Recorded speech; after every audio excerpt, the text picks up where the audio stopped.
So myself, Tilak Chakravarti, I'm the CEO and co-founder of Caldor Health Technologies. So give a brief about Caldor. We are a company which are into developing non-invasive solutions for treating nasal obstruction as a problem. And we have started our company in December 2022. It's been 3 years since we started Caldor. And I'm myself a mechanical engineering by background. And then I did my master's in medical technologies from IIT and AIMS Jodhpur, followed by a 1 year formal training in biodesign. And then we started this entrepreneurial journey into Caldor Hill Technology. Can you tell us about how, as a young Indian founder who are working in college for building a startup or who is very new to the startup world, how they can raise some money for their company and all? Well, so we basically worked in our during our master's program on a same problem, which is the nasal obstruction problem, because my co-founder Hari Kiran himself had this particular condition. So he took this as a master's project, and then we able to establish that this as a science of treating nasal cartilage can be done in a lab level. So we established the proof of concept, and that is what has given us a platform for us to actually move forward to raise funding, as you rightly pointed out that as a first-time founder right out of college. And I think presently in India, the startup India ecosystem are very vibrant in terms of supporting first generation entrepreneurs and also people who are coming right out of college as young founders. So people who wanted to raise those funding has to reach out to those avenues primarily through incubators. We also were part of an incubation program, and that basically has helped us to raise funding through two major avenues. One is our Startup India Seed Fund, and also through DST funding as well. So this is our more towards innovation and tech-driven funding grants. And if you are building anything relevant to non-tech, maybe for a marketplace or through any software, there are incubators like NSRCL, IIM Bangalore, and IIM Ahmedabad, which are specifically looks into business model innovations or to look at basically software or app-driven startups as well. So these are the first avenues that anybody should reach out to initially raise to your first check for the startup. Most of the people do not know how to approach these like big people like VCs or how to find these kind of applications. So can you tell some resources through which you got to know or others can get to know about these kind of application process and all? So I think, as you were saying, that any aspiring startup founder, the best place that they can start having conversations is with incubators. And then you also have to reach out to your fellow startup community. Let's say you are building in a health tech space, to reach out to a founder in a health tech space within your own circle or through your guidance from another faculty or some introductions and have a conversation about how they actually able to, define a problem. And in our case, one of the most pivoting moment was to go through a proper structured customer discovery program in Gopalakrishnan Deshpande startup in IIT Madras. So it was a almost 3 months of an immersion where we were able to every week sit and work through our problem statements, and that is very essential for you to now go to a level of a conversation with an VC or an angel, right? And the one thing that everybody has to understand is that it's very easy in today's world to find the contact, right? You can just go to any chat GPT or Perplexity to get all the lists, and you can send an email to them by saying that, hey, this is what we are building and this is what we have done so far. And there are good resources in Y Combinator which helps you to craft your story into a 2 minute or a 5 minute pitch. And then you get those essential things in place, build a pitch deck, send it to them, and then you can start the conversation going on.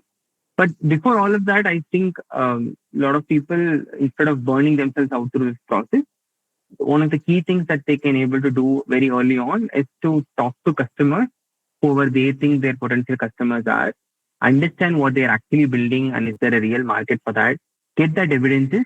Like in our case, it was also that we initially thought product is what is going to give us funding, but later we figured out that understanding about there's a stronger commercial behind the entire product that we are developing. For example, getting a letter of intent from the potential customer saying that they are ready to pay for the solution will go a long way when you are actually trying to raise funding for your startup, especially when you're in pre-revenue. How important it is that if somebody is building something, that they should have revenue, or if they do not have revenue, how far it will go. Right. So I think here we have to understand what is the nature of the business is and how much you actually have to have capital requirements before you start taking revenue. That's the most important criteria here. Because, for example, in our case, we are a deep tech company where we have to put in a lot of money upfront to do our product development, regulatory approvals to actually start making money. So in our case, we have to show them more about our technical capabilities, what is big of a problem that is, and how transformative that it can happen to raise funding. But if you, let's say, you look at an app or a software based startup, where for them the initial capital requirements to actually build a small MVP where they can actually go and get customers who can pay for it is not very high. So in that those cases, what people would look for is that how you have a minimum viable product where people can actually start paying for your product. So in those cases, you would definitely have to have revenue and seeing that growth of your company month on month, how many user base that you're adding to your company and how much recurring customers that are visiting your particular app or your website or using your application. Those metrics will definitely are something that investors will look for in those spaces. Is it always that you need a pitch deck before pitching, or just talking to people helps? See, it's all about your network, right? Because if you are, especially as a first time founder, I think it's very hard for you to just with a conversation raise funding from any investors. Usually, that if you have such networks and you know that this problem is something that will be crucial, and you know you have something in your hand which is as a traction metric, as I was saying to you, that you're growing very rapidly, you have a lot of user retention, all of that, maybe without a pitch deck, you could definitely raise funding. But most of the cases, what happens is that you need to have a complete understanding of how this would sort of pan out as a business, right?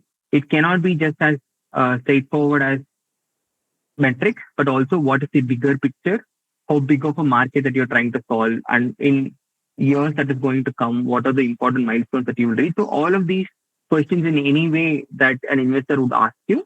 So pitch deck would always help you to facilitate you answering those questions. Even for the first conversation, you might not need one, but definitely for the deep dive conversations and to really go into the depth of your business, I think a pitch deck would definitely be helpful. Apart from like raising funding and all, like where did the idea of Candler come from? Right. So, the idea of calendar is as a personal problem of my co-founder, who himself has nasal obstruction, and it is basically he was stuck with only two options: either he has to use a nasal decongestant every single day, or he has to go through a surgery which is painful for him, and he knows that definitely there is some fear towards going for a surgery for any common person. So that's what he was stuck at. So he was thinking to himself that can be another solution which is not as risky as a surgery, which can give him that permanent relief that he's looking for. And that's how it started. And we able to generate scientific evidences that it would work, and that's what sort of led to building Calder. What was the hardest part, like in the starting points when you were starting? What was the hardest part that you felt in building this? Yeah, so there are a lot of things which, but I think one definite question that any startup founder would have is that um, I think it's just about you. If you are like for example, we started this as more of an exploratory journey where we wanted to see where it goes. Right, we wanted to build a solution and we have to build this product, and we set out to do that. And we know that there is a huge number of people we have seen at multiple places who had similar conditions, and they are living with that problem. And we thought, like, so we know for sure that it's a problem. So why don't we go actually try to solve it? And the hardest part to definitely come in with, for example, in our case, that when we received our first term sheet, it was about 50 pages long. and it was nothing. We were not any close to finance people, understood any terminologies that were in that 50-page term sheet. But turns out that there are a lot of people who can help you out, who can able to guide you to do those things. And it's all about that. The hardest part for us is to actually realize that we don't have to do everything by ourselves. Because if you look at our education system, right from our school to college, it also always taught you to do everything by your own. And startup is very fast. Like you can't do anything by yourself. You need a lot of people to guide you, resources to help you figure out things. So maybe that switch was a little bit harder for us because we felt very overwhelmed initially that we don't know anything about startup. So how can we able to actually go and maybe build a company? So that was felt like a huge task in front of us. Then later we understand that if you break down the very small chunks and only look at what you have to do today and ground yourself about that, then it becomes easier and easier. And the progress that you could able to accomplish in 6 months time, for example, is huge. That is a big, you know, takeaway that what we've learned in our 3 years of journey is that we just have to put our heads down and just do whatever that we can do to today. And eventually the most harder problems will become easier and we can solve it. So that switch of, because I think there is no single playbook of or any textbook available for you to really tell you how to become an entrepreneur, right? So there are very, very different thoughts to it because I feel entrepreneurship is also on a creative spectrum. It is not a structured process. It's a very clumsy process where you have to figure yourself out a lot of things. So in those cases, I think getting that mindset about what to look for, what are the most important things, and prioritizing them and solving them is definitely learned skill set through experience.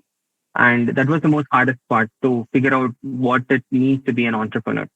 How much is it worth in investing these kind of programs that you went through, like 3 months and all? So, Correct. how much it is worth in spending in these kind of programs, or like is getting a formal MBA degree that much important? So I think for entrepreneurship, there is no prefixed qualification which will make you an entrepreneur. That's for sure. It cannot be 100% taught in a structured course manner. Even when you go through these programs, they would only able to guide you. They only able to point you at certain directions. But it's always up to you as an entrepreneur to figure out for your own problem and the journey that you've taken, how much this particular context helps you to get clarity, right? So in that perspective, I think I don't think an MBA is a prerequisite for you to become an entrepreneur or uh, like start a business for that matter. We've seen a lot of people without any formal education has built companies which are worth many crores, right? So, but I feel that an exposure to all of this definitely helps you. So it is definitely an MBA would be able to expose you to a lot of ways of how business are being done through a lot of case studies to give you an exposure to what is a financial statement would look like. What are the most important things that you have to look for in a business? All of this definitely gives you an exposure, and there is a faculty who can guide you through all of that. So it's almost like a preview of what you could actually do in your own business. So that would definitely give you some help, and these programs also help you in that direction. But I feel like entrepreneurs are creating something which is not yet available, right? So in that case, I feel like definitely it cannot be a bought out solution. You have to figure out your own thing, but definitely going through these programs will give you some direction. So that way it will help you. A lot of times I have seen people or who are new founders or somebody who is new into the business telling that like paperwork in India is very heavy. Like when you go into government institutions, you get uh, you want to get your company registered, you want to get your GST done, you want to get a lot of paperwork done before even you start Right? something or start making even revenue. uh, how true it is that it is very painful process. Honestly, in our experience, it was not very painful. I don't think that was the right word for that. Mm. But definitely, as I said, that it's very overwhelming for a first time founder, right? Because you don't know what you're signing up for. And it's a very, sort of a fiduciary duty that you're putting yourself through. So you are the one who is responsible for a company now, and there are a lot of paperwork definitely are there where you have to sign. And every agreement, for example, will definitely take about 2 months of paperwork. In any fundraise that you do as a startup, the fiduciary duties alone will be taking you about 2 months of due diligence, and all of the paperwork that you have to do on a day-to-day basis. Definitely, it's cumbersome, right? It can be a little bit more less, but it also helps you to protect yourself, that you've done your duties as a startup founder and as a private company, that you followed all the rules and regulations. And for that, they need to have these regulations in place. But there are people to help you out. It comes with a certain cost, but it is not as difficult as in our experience that we have gone. So, did you start it as a tech first or healthcare first approach in the starting points? I think we started in a tech first approach because as engineers, we only looked at technology, which was fascinating for us.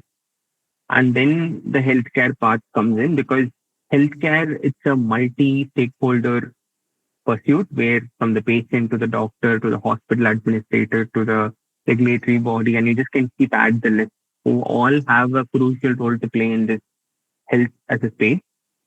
And especially when you look at medical devices, which specifically into regulated healthcare, which will have to be given by a clinician. I think definitely it takes a lot of time to understand how your tech would able to be integrated into the health space. So we were a tech first, and then we sort of understood about how this health as an entire space works, and then we sort of able to sort of place ourselves into that. In a lot of cases, like people say, every decision matters. Uh, Eventually, whatever you decision you take right now will affect in the future. So, how do you think that one decision that completely changed Calder's direction? Is there anything till now? So one of the I would say that we always had as a founder, right? You need to give yourself an answer that okay, I'm building this solution for some people and it works, but can it really able to make a larger impact, or will it able to scale as a solution and reach a lot of people, and can I able to create that impact? Is something that you would eventually wanted to realize yourself as a founder. And especially in healthcare, reaching to that scale and what is that unit economics or what would actually will make sense at that scale was never always been something in our head, and we were not able to really find a concrete answer to it. So when on, I think on a Tuesday morning, I guess like about 4 5 months back, when I was just having a conversation with my co-founder on a morning, we realized that our most important sort of customer persona that we need to understand is insurers. And it's not patients, it's not doctors. Actually, it is insurance companies. And why we able to make that realization is that IRDAI, which is the Insurance Authority of India, have actually has a sort of a group which is called as technologically advanced daycare procedures, which are the procedures which would convert an hospitalization treatment into a daycare procedure. So they are basically sort of in a mandate to include those procedures into insurance reimbursement. And then we ask ourselves that if we can able to position our, because that's what we do as a solution, right? We actually make an invasive procedure into a daycare procedure.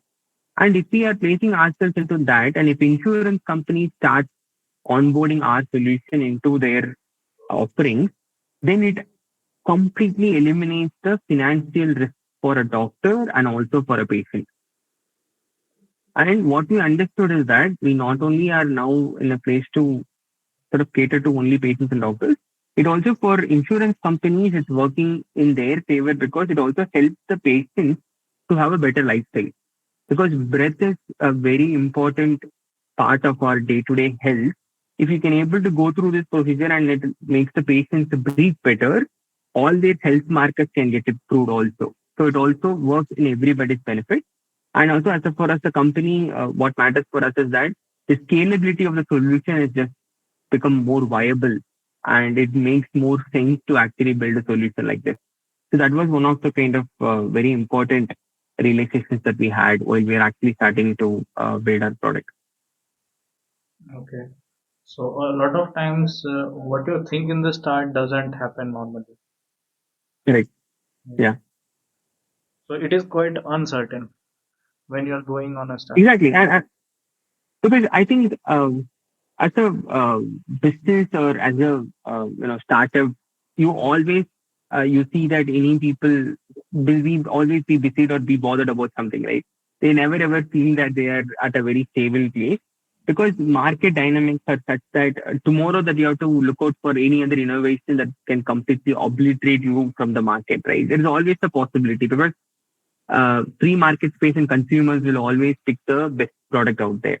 And you as a business and a startup are, obligated to make it to even exist and be relevant to the world. So that's why I think that when we start up with any idea, it definitely calls for a lot of change and iterations because you would get to know more about your customers and the problem that they're actually facing. So you definitely iterate and accommodate that.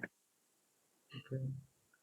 So, in case of like as a startup founder, uh, how much you can say that regulations and like rules and regulations that are like related to paperwork or something that suddenly pops up by the government or any other government kind of body.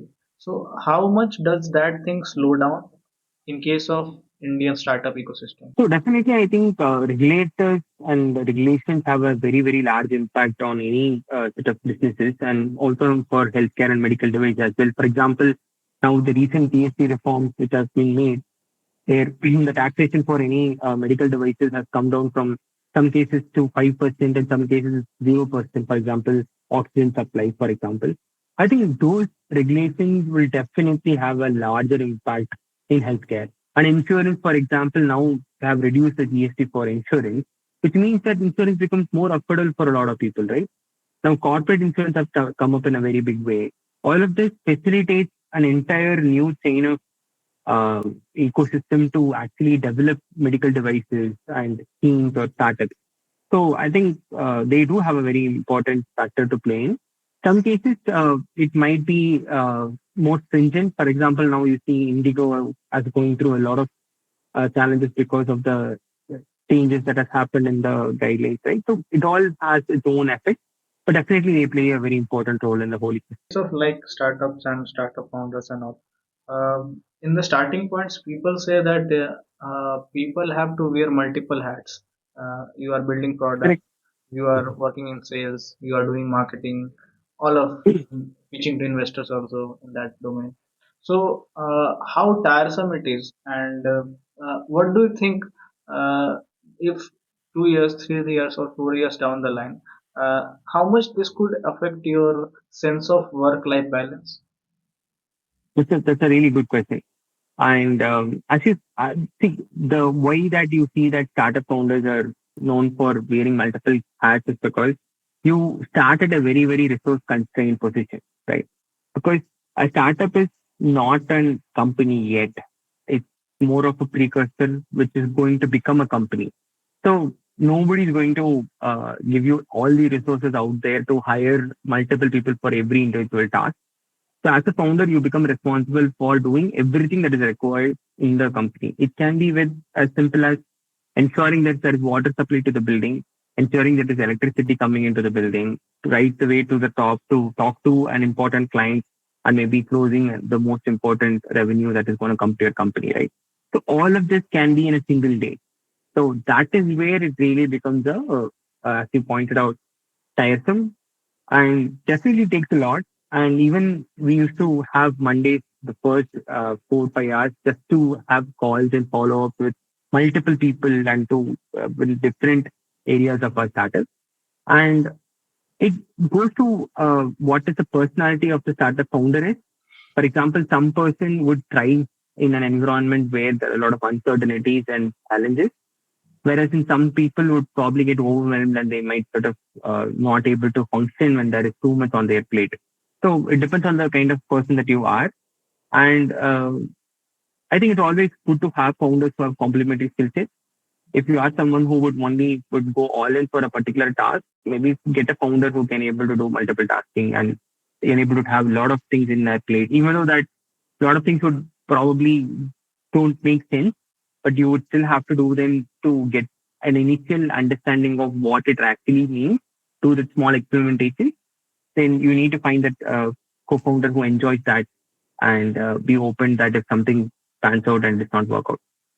Hmm. So, in case of healthcare startups, mostly, what do you think? What most people do not understand about healthcare and health tech while building a product in this domain? Right.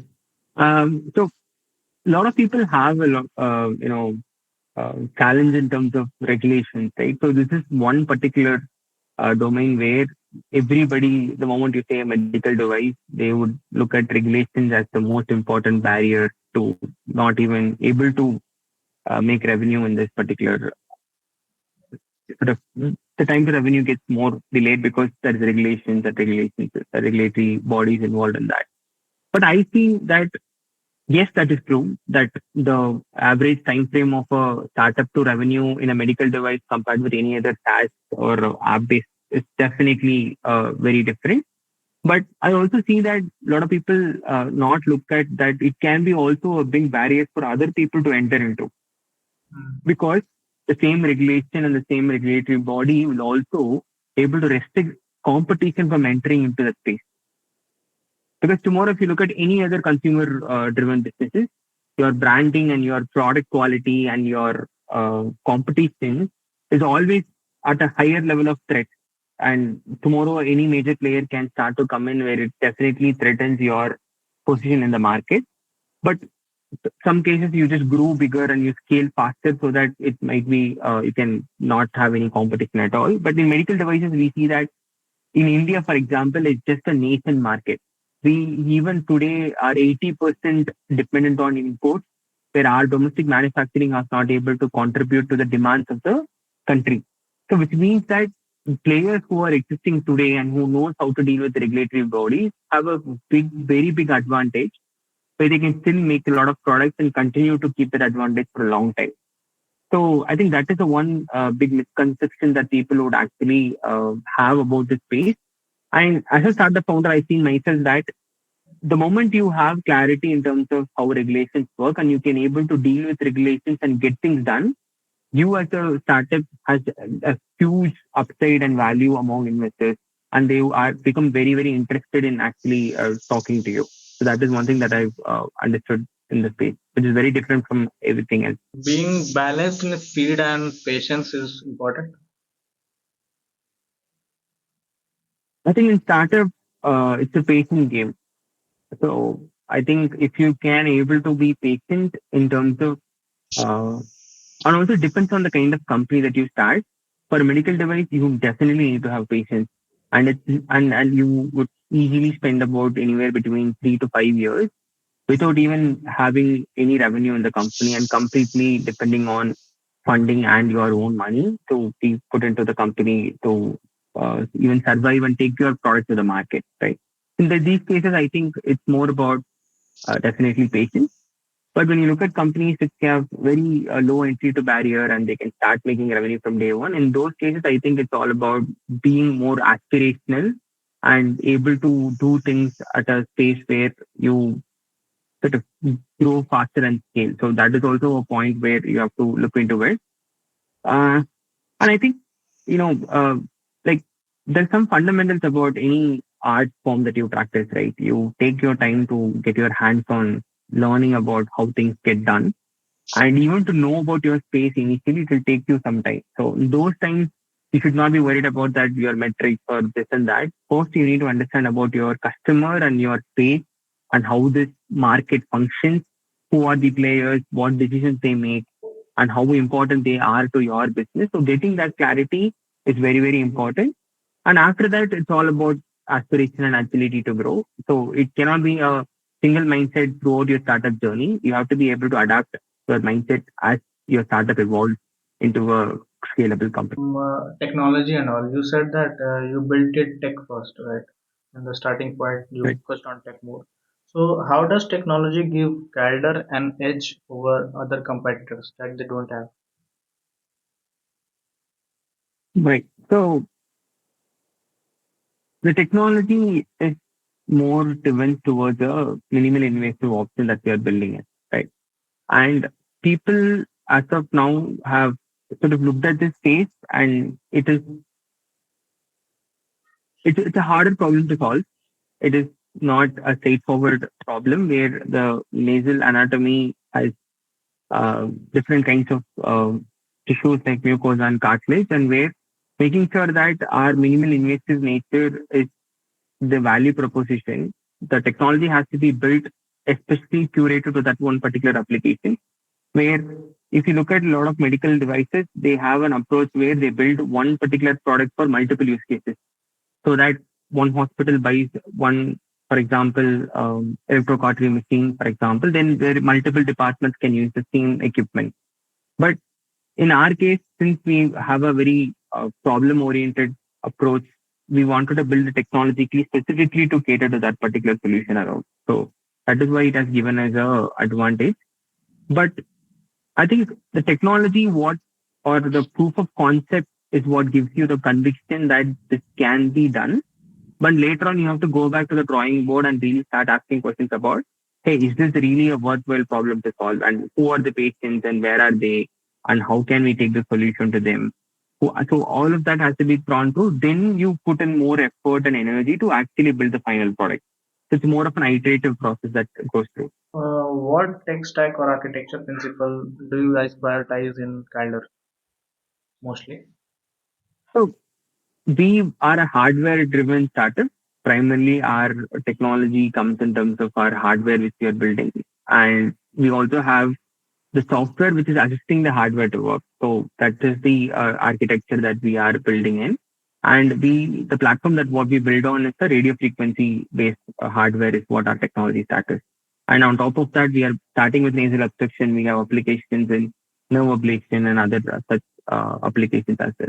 In take of like healthcare and other healthcare based startups in India, people have said that the government is prioritizing healthcare startups over startups. How much true it is? I mean,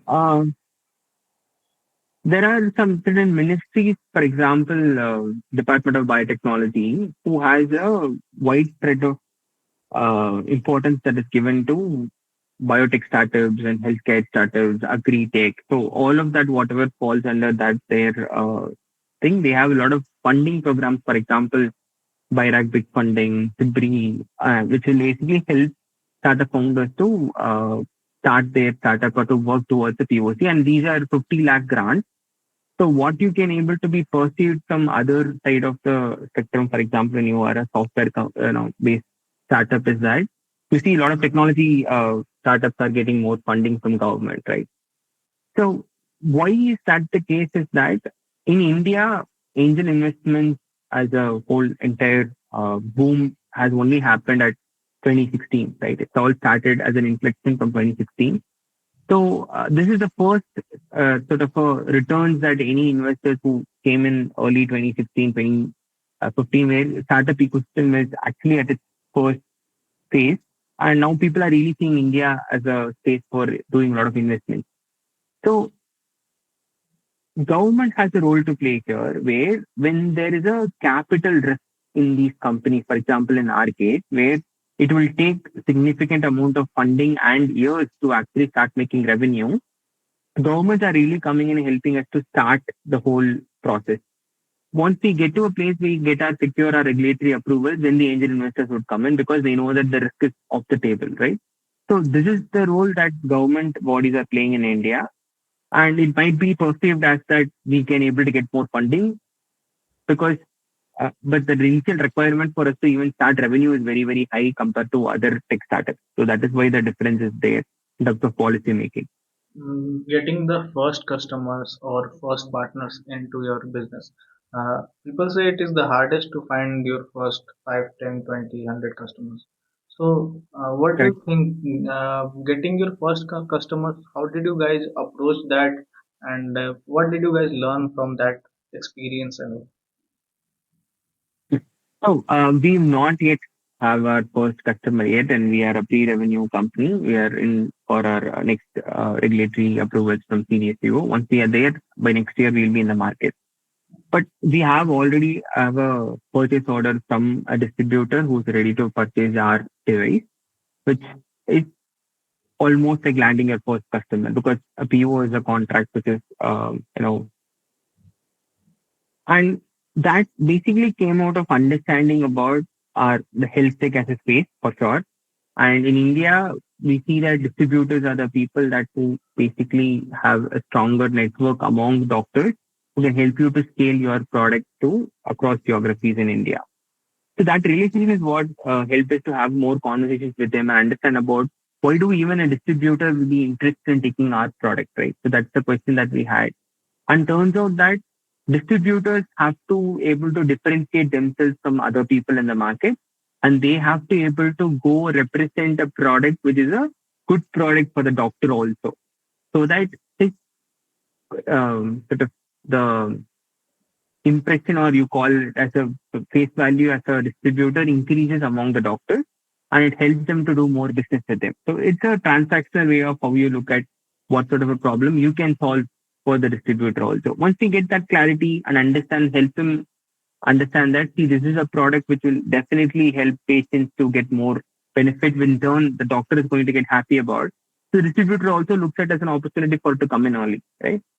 So I think definitely, as you rightly said, landing the first customer is the most important and probably the most hardest task because every other person, for example, if you are in an enterprise software sales, right, landing a first client would mean everything to you because now you have an example to tell them, right? Because without even having a commercial customer, how can you say that how much revenue are you giving this customer or how much time that you're saving for him, how much cost you're saving for him? All of these market real numbers can get from pilot, but if it actually comes from a customer, it talks a lot about your product. So, and it also validates that whatever you've built is relevant. That's the most important thing. And investors will look at you and say that, okay, if somebody is actually paying for this, which means that they are actually solving a real problem, right? So it validates and gives you all of that, credentials to actually go build a business. So that's why I think it's one of the most hardest things to do. And as soon as possible that anybody who do a startup has to get customers. And that itself is the most important de-risking that anybody can do. And they have to do that as soon as possible. In case of startups, what do you think? Which is the hardest? Building the product or selling the product to the customers? I think in some cases, for example, when you're in space tech or in certain spaces, I think you know that this is a trivial problem. And, there's no doubt that this problem exists. And in certain cases, building a product is very challenging. To give you an example, maybe it's like a very wild example, but maybe, for example, teleportation, right? If you ask that anybody wants to teleport themselves within a second from here to anywhere in the world, everybody would say yes. But building this product is incredibly challenging, right? But when you look at on the other end, when you actually have a product, for example, if you take at D2C or if you take to a consumer driven, I know any products, or let's say that you build an delivery app or you build an online store for something. In that cases, how do you even differentiate from the 1,500 players in the market is definitely the biggest challenge. And selling that in the market is definitely a very big challenge in those cases.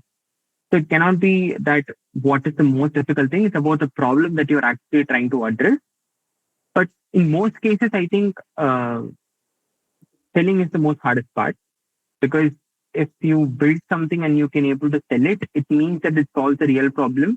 And through that, despite how tech heavy it is, people can usually able to make themselves, profitable to keep doing that more. So you can still maybe in certain cases, for example, in software, a very small MVP, which is not as customized or very good, you can still start with that, even with have some sort of floppy UI in it. You can still start the product in that level and start making money. And later you can still go back and work on the tech. that is always possibility. So that way, I think compared to that, definitely selling can definitely be the hardest thing, and it also helps you a lot as a company. So in case of startups and in case of healthcare startups mostly, what are the metrics that are most important in case of raising Mhm. funding also and getting the customers in and making people believe that what you're building is really worth it? Right. So in health tech space, you need to have your key opinion leaders, KOLs, where they are the most experienced and well-renowned uh, doctors in the field who basically advocate for your product, because it's always a respect driven so-called in a community where a lot of clinicians will look up to certain very experienced doctors as their inspiration and their role models to become. So they would always wanted to listen to their seniors to in terms of making any major decisions in their life, and also it goes beyond that also. So doctors are one certain fraternity where they have a very good relationship with their seniors. So you need to understand the dynamics, and you need to get a KOL into your company who understands that it actually solves the real problem, and it is significant for the healthcare community and the healthcare space. Then that will definitely give you a lot of credential to start with, and then you need to able to know about how the space works, work with regulators, work with distributors, work with insurance companies, the all the multi stakeholders that are involved in that. You need to able to show that you can able to handle such task in hand, and talk to patients, understand where their problem comes from, why the problem comes from, how to document that problem in the right way. So these are the few things that I think as any aspiring health tech founder should able to keep in mind, and able to demonstrate that you as a founder and a team can able to do this. So, in case of leadership and all these things, mostly in before starting your own startup or your company, what do you think? How much mindset changes have come before you Mhm. were a founder and after you became a founder? Okay. So personally, for me, I think this experience of being a startup founder has made me incredibly patient. I think I was not a patient guy in my college or during my early times. I was never patient for something to happen, but it has taught me that patience is the key for you to understand and get clarity, right? And anything that you do out of any rush for you to reach a particular place without having your fundamentals and clarity about what are you actually doing, it can really make you go in circles. And the circles is what will basically become more exhaustive, and you need to develop a patience to go through that. It's what feels like a very infinite loop of iterations in product or in talking to people and understanding why they're not replying to you, why they're not excited about the product that you've been talking to them, and why do you get so many rejections from a lot of people. All of this is basically an infinite loop where there is no real answers to it, and you can't ever find out what is the real answers are, and but still be open to be patient with the process and say that I don't know why this is happening today, but I'm going to still move forward. And then when the time comes, I'll able to eventually understand about why this has happened in the first place. And that's how it eventually you will understand. You will able to break your head about why it is not happening. But in 3 months down the line, because of the work and the progress that you made, you will eventually arrive at the answer. So that is what the startup journey has taught me, to be patient with the answers unknown till you reach a place where it gives you that answer. So that was one thing that, as a leader, I think I don't basically have this mindset that somebody has to be a leader to be a startup founder. I don't think so. You just have to be curious. You have to be excited about building a solution which can have a real life impact, and also you just have to be able to do whatever it takes at the end of the day, right? You have signed up for this. It's a journey that would go every, it's a roller coaster, right? Every day can be very different from the way you do have no clue about what is going to come to you or what can be a problem tomorrow. And you just have to be open for it. And then you take it one step at a time. So, yeah. So, as you said that uncertainty is very real thing in this. So, Right. sometimes what will happen is you have incomplete information, you have less information. So, how do you guys take Right. decision? So I think there's a good book that any founder or people that who are, wanted to have an entrepreneurial journey should read it. It's about the, I think the right title of the book is that the hard things about, the truth about the hard things, or the hard things about hard things, I guess, by Ben Horowitz. I just, one second, I like that name. Yeah, the hard thing about hard things is the title. So that book, he would basically sort of give his experience as a CEO of different tech companies that he is able to start. And he would really talk about that there are places where he had no clue about what he's actually doing. And he would, at some place, would have leased out a building for his company. And for some reason, they would have probably have to shift to another place, or they probably have to evacuate that particular place. And he would have totally forget that the lease amount that what he has paid is only able to be returned after 6 months. So his entire funding, which he has almost like at that time maybe about 50%, has got stuck in a place because he did not read through the terms of the lease agreement that he has signed, right? So all of these mistakes is part of the whole process, and it's very frustrating, and you get stuck in this particular situation. And he also said that through all our college and through all our experiences, we always think that even 80 is not a big number.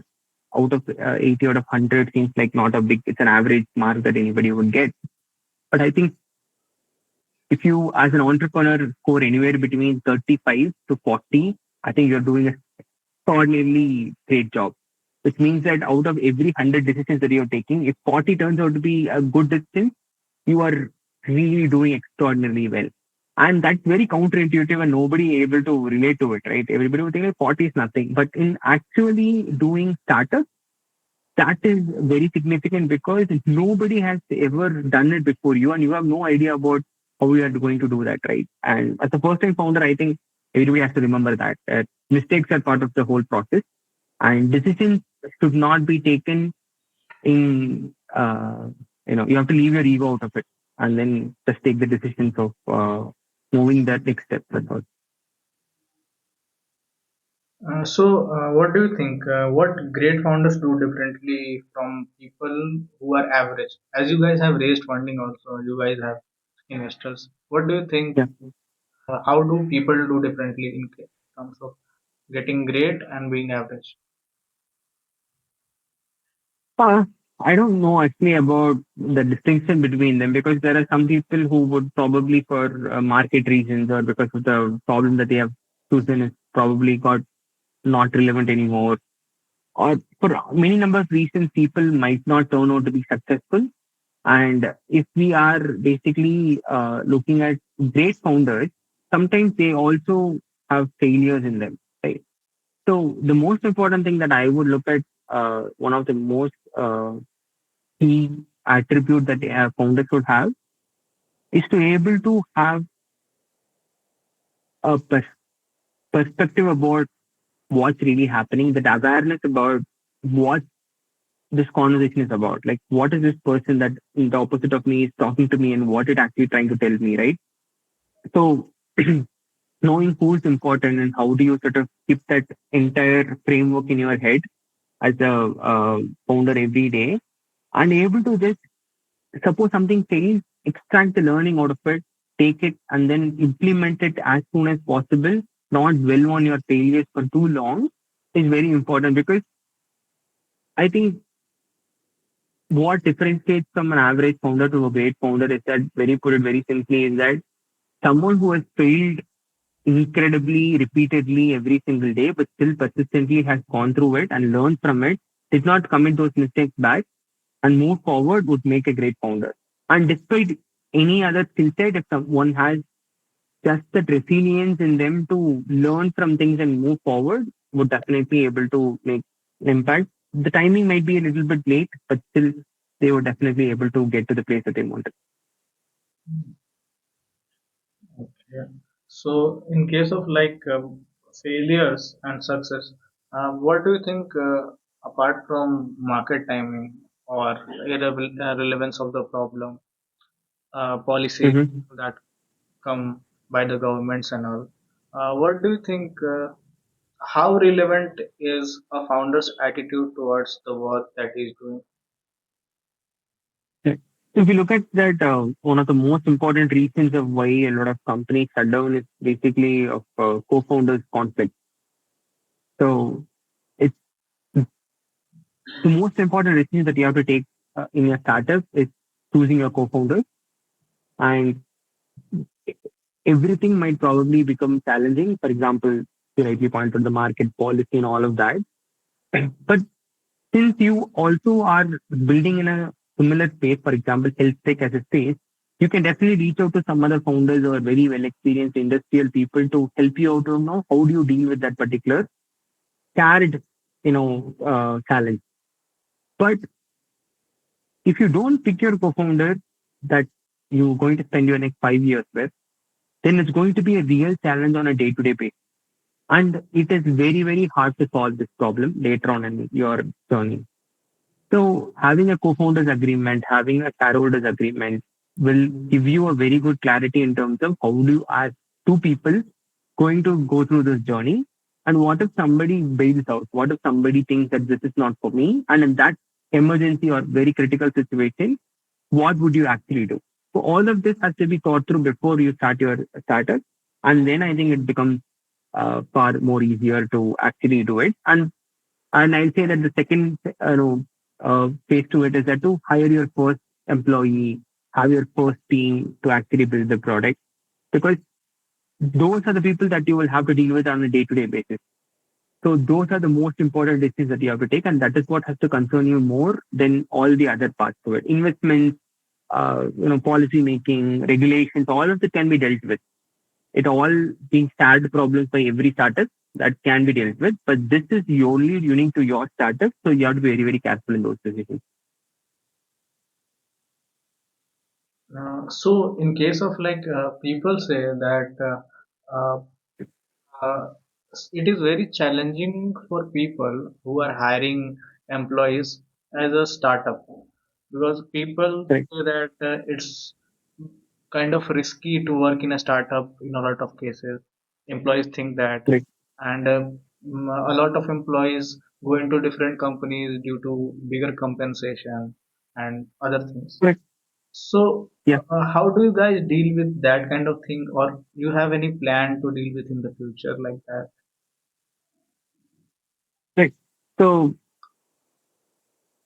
he rightly pointed out that as a startup, you are in a very resource constrained position, right? So you would not have a lot of money with you to able to get the best people out there and give them the best compensation out there to retain them in your company. And in many cases, you can give them ESOP in the company, but the problem with ESOPs is that, to be very fair, it will only able to give the benefit to the employees when you are taking an exit from your company, which can be very long. And especially in a medical health tech space, can be anywhere between 10 years to 12 years. So you need to able to get employees who have a very long term orientation as a career that they are looking forward to. And the other way is how do you actually solve it is that you as a startup at the end of the day want to get things done, right? So if you pick someone who has limited experience, is not probably 20, 30 years experience in the field and who's ready to come to do full time in your company. But let's say you hire someone who is 2 years into his career, and then you get a key advisor in the company who has done that, who has probably spent 35 years experience in developing hardware. You bring them on board and you basically take their knowledge and wisdom and try to execute with this particular person.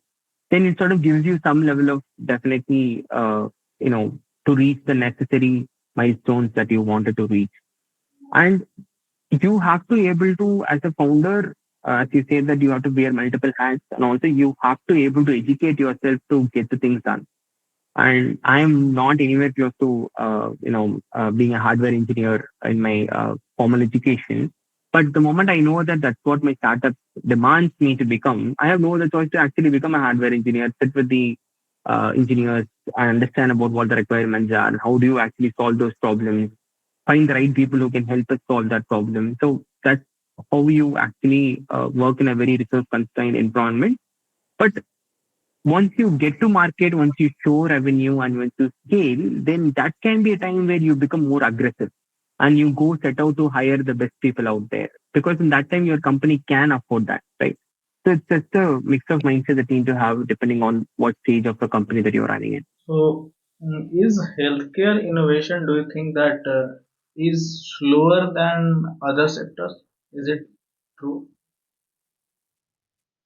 I mean, definitely in terms of the time to market is slower because you are dealing with um, real people here, and you have no room for error at any cost. So for that, it means that it has to go through a regulated process of ensuring that whatever you are building is safer, efficient to be used on an actual healthcare space. And that's definitely there. And it's also the other reason is that it's a multivariate problem where multiple people are involved. So definitely healthcare innovation takes a longer time to reach to people. But at the same time, I feel that in today's world, healthcare innovations will play the most important value creation activity compared to any other set of sector that we are going to see in the upcoming few years. And definitely, India is a tipping point where the number of insurance growth that you've seen for individual and as well as for corporate makes healthcare accessible for a huge number of people. And government insurance coming in has made a lot of private equity players to come in to invest in hospitals. And we see a tremendous growth in that. So, yes, it takes time, but also that gives you a lot of leverage where you can be a major player or a key player in the market for a longer time compared to any other sort of segment out there. So it has its own challenges and also it has its own benefits. In case of like AI and all these buzzwords, AI, ML, blockchain, Right. other things. So, do you think that Right. in case of healthcare, like people are saying that these things are getting oversold to the investors? Mm. Everything they are Mm-hmm. putting AI into that and selling it like it is some magic. So, do you think that AI is also oversold in case of healthcare tech startup? I mean, if you see that even before LLMs have started to become the buzzword in the startup ecosystem, even if you look at diagnostic as a space before that, with neural learning and machine learning, all these kinds of software-driven, tech-enabled solutions, I've seen that solved very critical problems in healthcare. So it is maybe what you call as that there's always kind of a sheep mentality where people will, the moment some startups have started to come in a particular space, and a lot of people will try to come in and fund a lot of similar startups.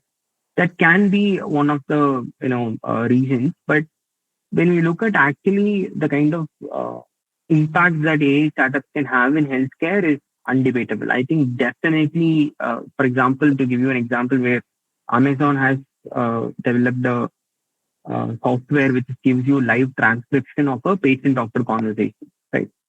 When you look at those kinds of solutions which have been built on AI, solves a very critical problem where if you look at a government tertiary healthcare center at Jodhpur, where we've been in AIMS Jodhpur for almost 2 years, the kind of volume of patients that you see in a day is just unbelievable. And the doctors burn out by dealing with all these patients, writing case sheets, documenting everything over a software. All of this is very deep challenges, right?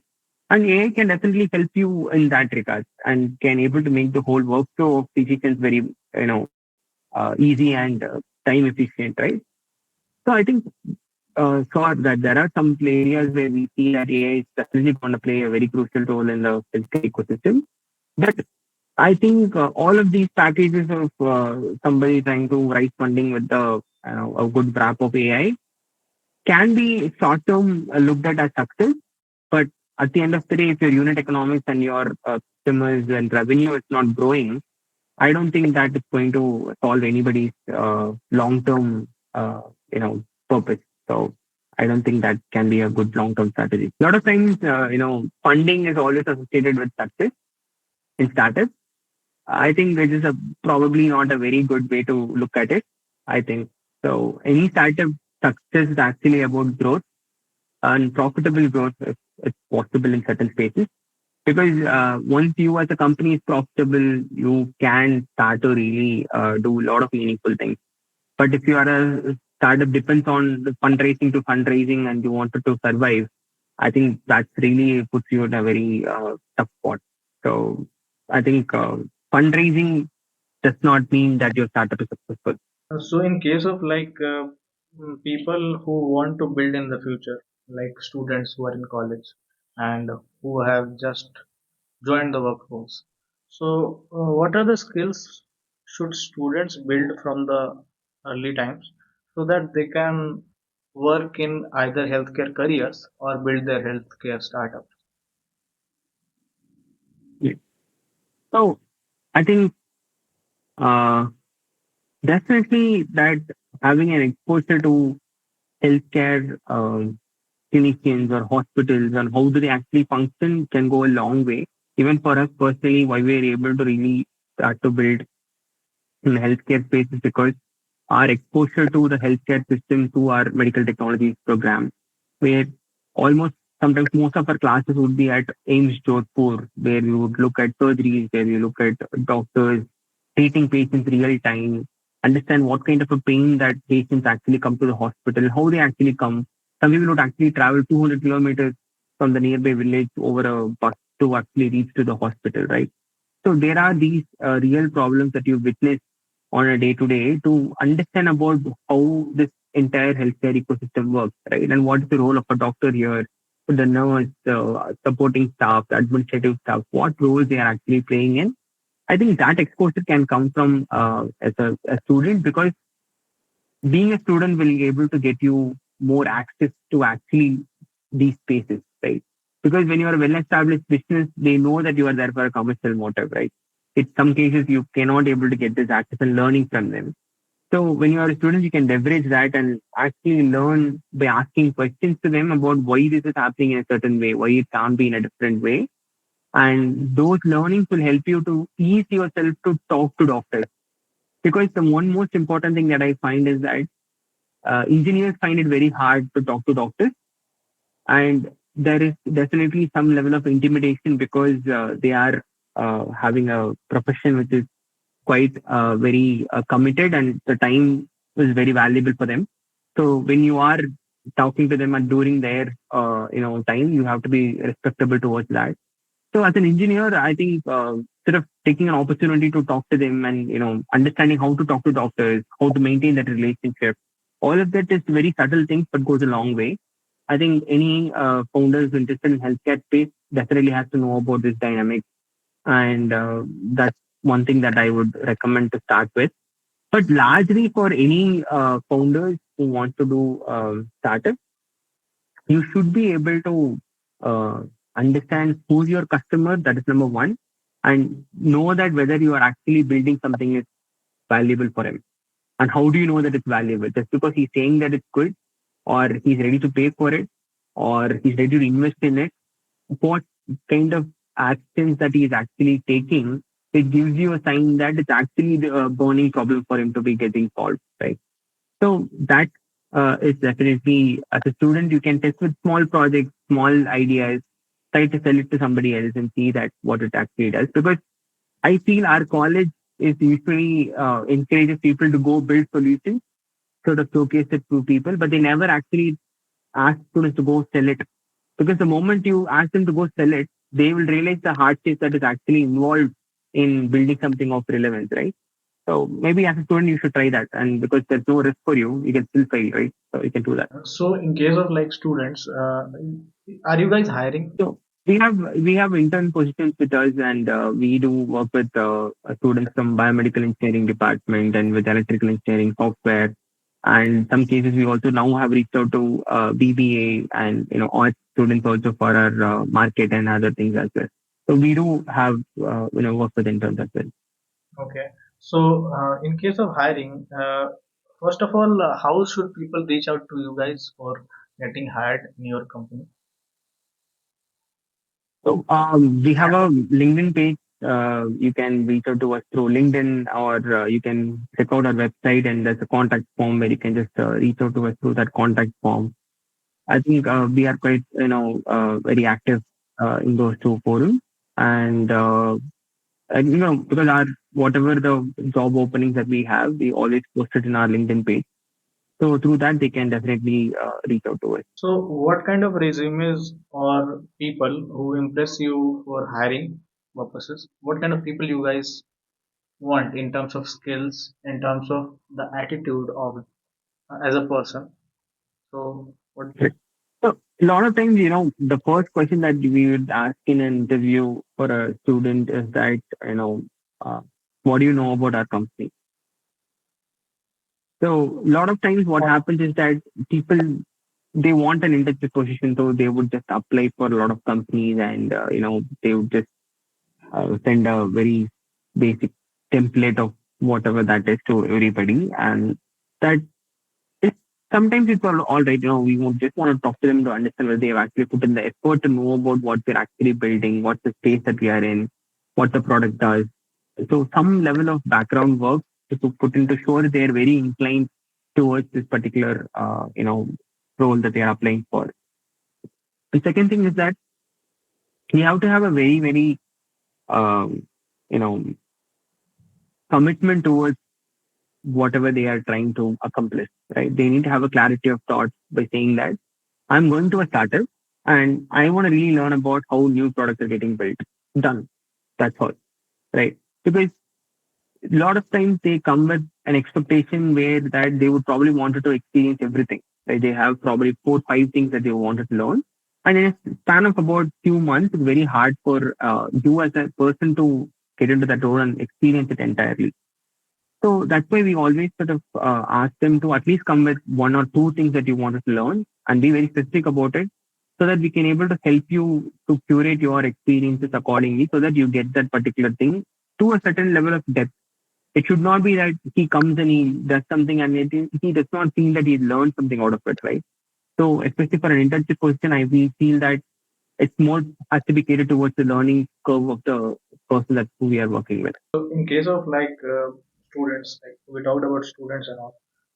Mostly like in case of building these kind of startups, what one mistake that students should avoid when they are building in their 20s in the healthcare space mostly. Yeah.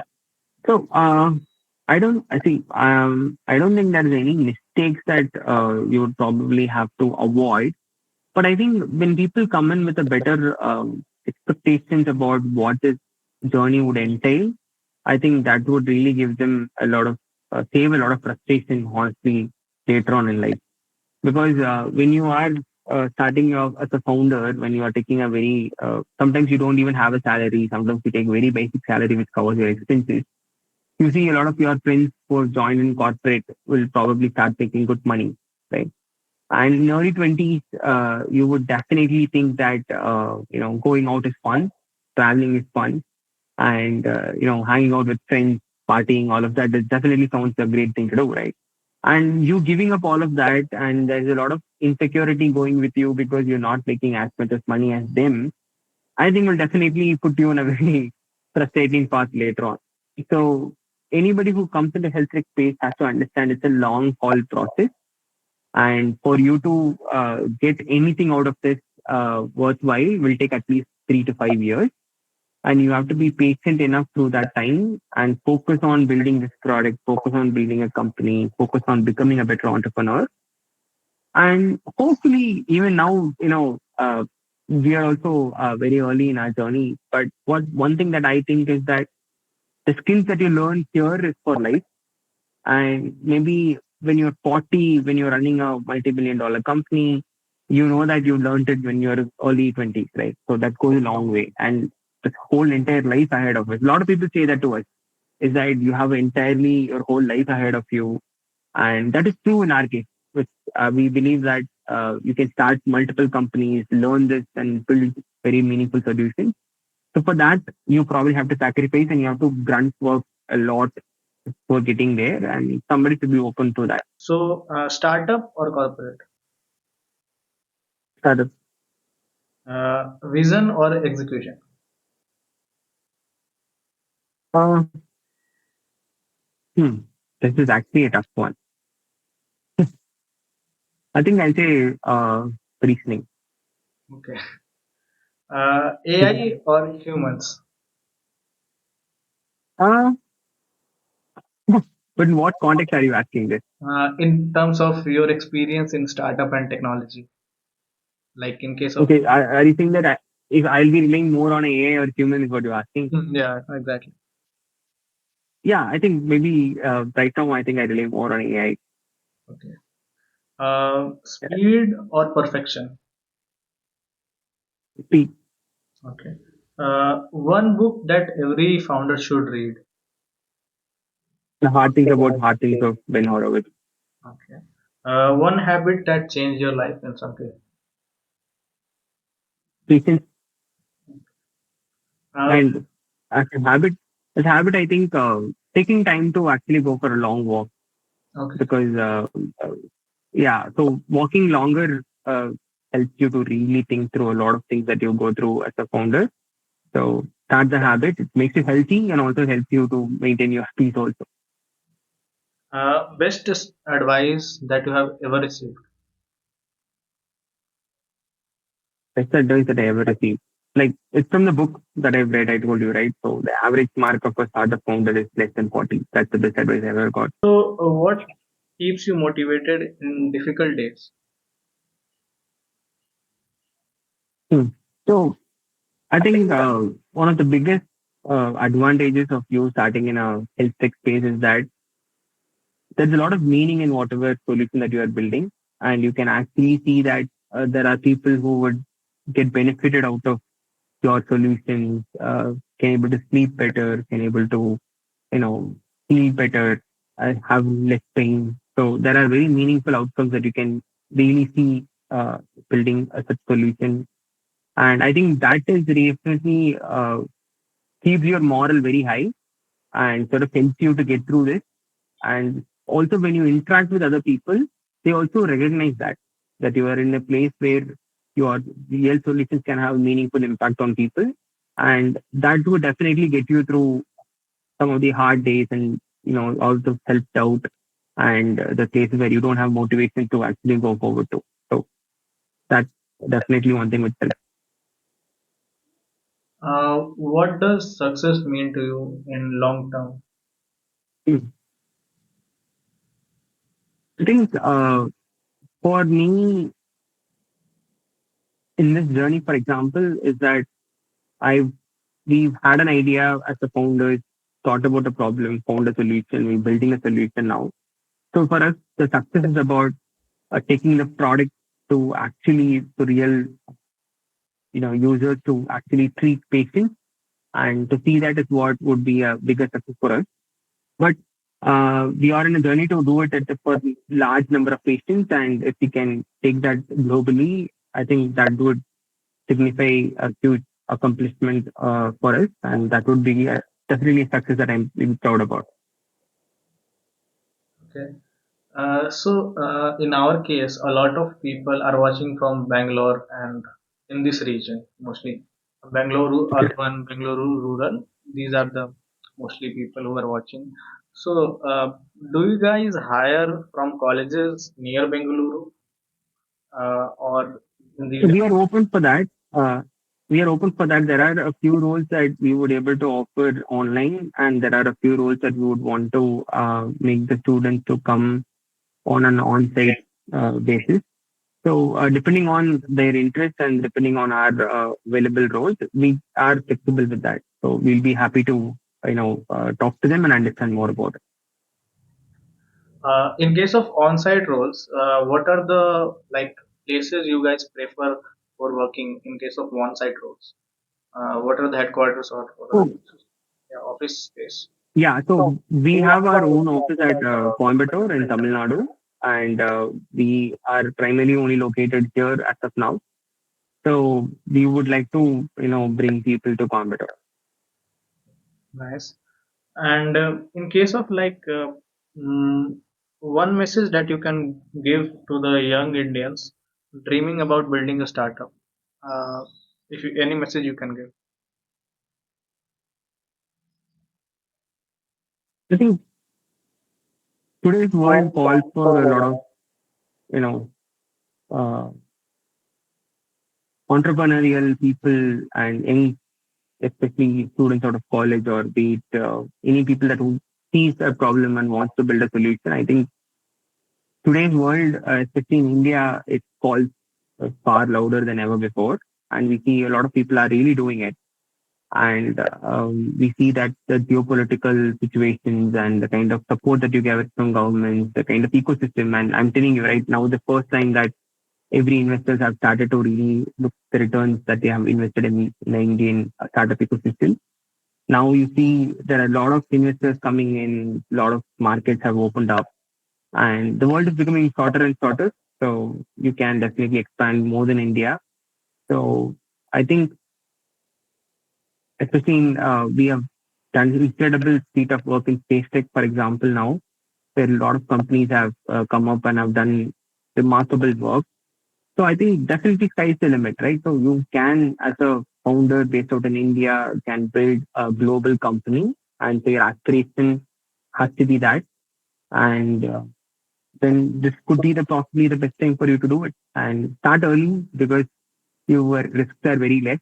And I think recognize that and work hard. And definitely, I think we can, as a country and as a group of young people, can accomplish far more than whatever other people have done earlier.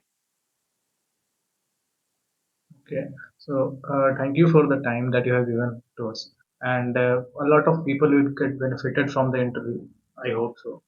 And in case of startups and all, I have learned a few things from a lot of people that in terms of like Indian founders and people who are hiring in India or people who are investing in India are talking a lot about pedigree, like big degrees, or people who are Mm, coming out of big companies like Fang, McKinsey, and these kind of bigger correct. companies. So, how much do you think is truth behind this kind of pedigree driven thing that people expect? Okay. Yeah. So basically, if you are an investor, right, and when you are putting your money towards a bet of a company will make more money, you would look at certain qualifiers and look into that saying that, okay, so this guy has worked in McKinsey, he studied in IIT, and he has done this, which means that he is basically someone who has a network or credential or I don't know, smartness to maybe do it better. And this is just about a competition where, compared to all other 10 companies, they see that this particular team has more credentials. So he would even feel, because in every metric, the 10 companies are the same, right? And you look at this particular metric and say that maybe this is the company that he can able to invest in. So that's how they basically take these decisions. But I think maybe as someone that who does not have that pedigree coming out of your education or maybe through your work experience, maybe you have to do a little bit more hard work and really show your startup worth in your metrics because revenue and growth beats everybody else. So you just have to buckle up and able to show the investors that how your company is doing, and everybody would definitely appreciate that, right? And maybe you probably have to talk to another 200 investors to get your first meeting where others can able to get 1050. So just a matter of another 150 conversation. So as long as that you are resilient enough, I think you can make it. And yeah, so that's way that how anybody who probably has that difference has to make it up for. Okay. So, do you really think that in this startup ecosystem, hard work could beat talent? Do you think that? Startup founder who has done reasonable amount of work will always agree to that hard work is definitely there. But you need, see, it's like probably you need everything, right? You ideally, a startup team should have everything in place to really exist and work. But sometimes you can't start with that, right? But does that mean that somebody who has not got everything should not even do startup? Maybe not, right? It's a very subjective conversation that has to happen through. And we see that there's always uh, potential in you trying to do something worthwhile. That's the most important point. There are certain qualifiers, right? Know your customer, build something that is valuable for them, know that is actually valuable and they'll be ready to pay for it. And this is a scalable problem. That is a way that you can able to take it out and give it to maybe millions of people. You're done. I think it's all about now going ahead with strong execution, strong idea, and prove that you are the person. Upskill yourself, do whatever it takes to show that you are the person who can get things done. Then I think you're good. It's just a matter of time where somebody takes that leap of faith in you, put their money in, and from then on, it's just a journey where you keep doing it until you become a big kind of company to either get an IPO or get acquired by a larger company. That's it.